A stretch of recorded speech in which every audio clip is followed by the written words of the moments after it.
Hi, here's another segment with Sam Pilafian and J.D. Shaw on the Holst E-flat Suite third movement, starting at the key change at letter A. Letter A in the third movement of the Holst is one of the great Holst melodies. And when you play tuba, that can be lost on you. And when you play other instruments, sometimes you sit there and just look at, there's an assortment of notes here. And so they must be related to something. So if we all learn the melody, that changes the whole game. So I'm going to ask JD to play the melody, which he has in his part. Only we're going to have everybody that doesn't have the melody in their part sing the melody with the melody players. And you know what happens when we ask for that as band leaders, and that is that everybody starts mumbling. So my junior high school band director had a great idea. He made everybody stand up and hold their arms out like this. And when he did, you can't mumble when you're like this. So we're going to do that. You play, I'll jump in as soon as I hear the music.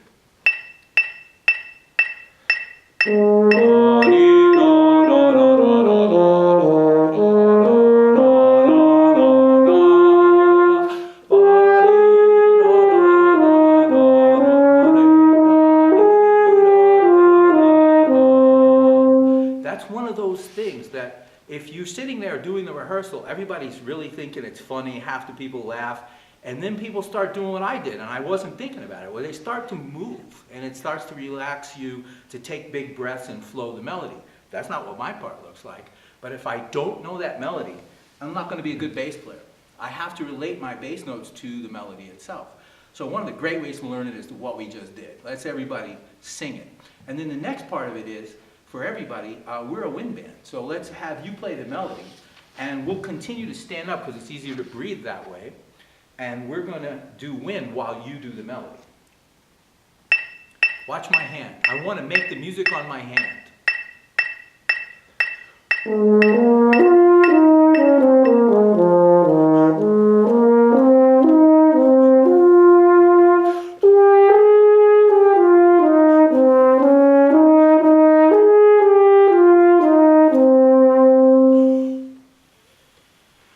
The further I get away from my face, the more I have to project to get there.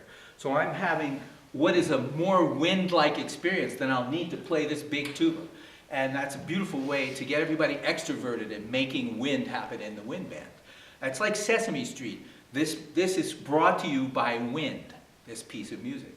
So now we're going to do a one-note version of this piece. And we'll take that air and we'll turn it into music. That's much more air than I'll ever need to play this instrument, the biggest one in the band. So let's do that. We'll do that, but let's do it with the music pattern. So I'm going to follow your melody, which is going to be made in one note, A-flat concert. Okay. And I'm going to play my part, which is shorter notes, but all on the same pitch. Everything about the music except on one note.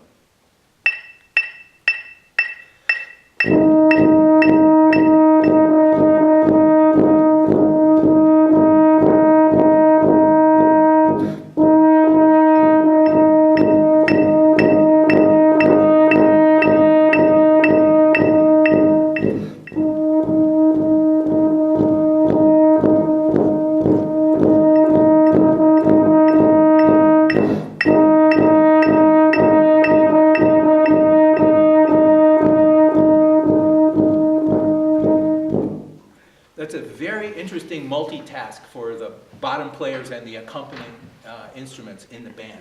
As you play, you've got two issues. The first one is the time, and the second one is the line. And you want to keep the pressures of the line expressed in the bass line. And if you start to really get into it, the time starts to float. And I found myself back in high school trying to keep both things going. It's like, the plate spinner in the circus, You have to be able to do that. And keeping an ear on the melody is a beautiful way to stay musically involved. So now, there's another part to this, which is if you look at a cluster of just quarter notes, they don't make any musical sense. And then if you're playing horn in a normal march, you're looking at the pas. I'm the and you're the pa. But they have to make musical sense. And so what we do is turn everything into a chorale. And if one thing really made the lights go off for me, the lights go on, sorry, for me, it was to play everything as a chorale. So I take all these short notes and turn them into long notes and listen to how they relate to each other. So this is when the awareness of the line, even though it's a bass line, starts to turn up.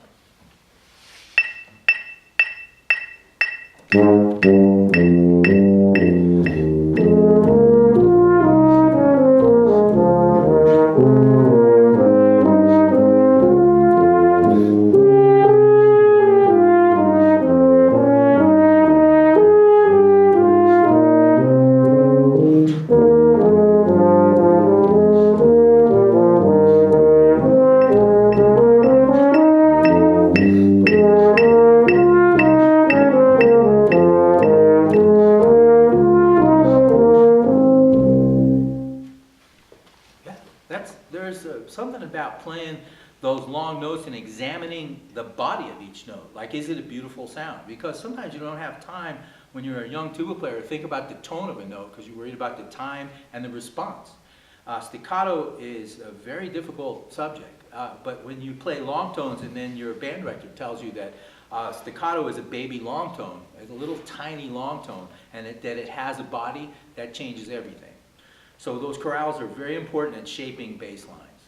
Now let's play normal, and we'll perform the piece, and I'm going to be highly aware of the tempo, but also of the melodic pressure while playing this bass line.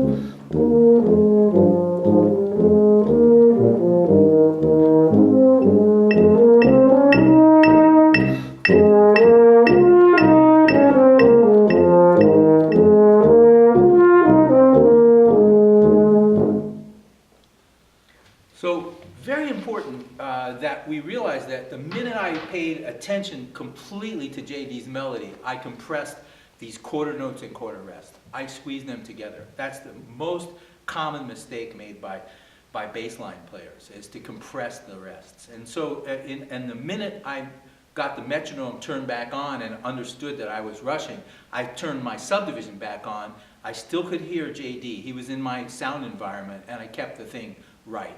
That's why we do these rehearsal techniques, because there's a great deal of learning that we don't even realize as we do activities. There's a lot of decisions being made in the band that are in the right direction for great ensemble.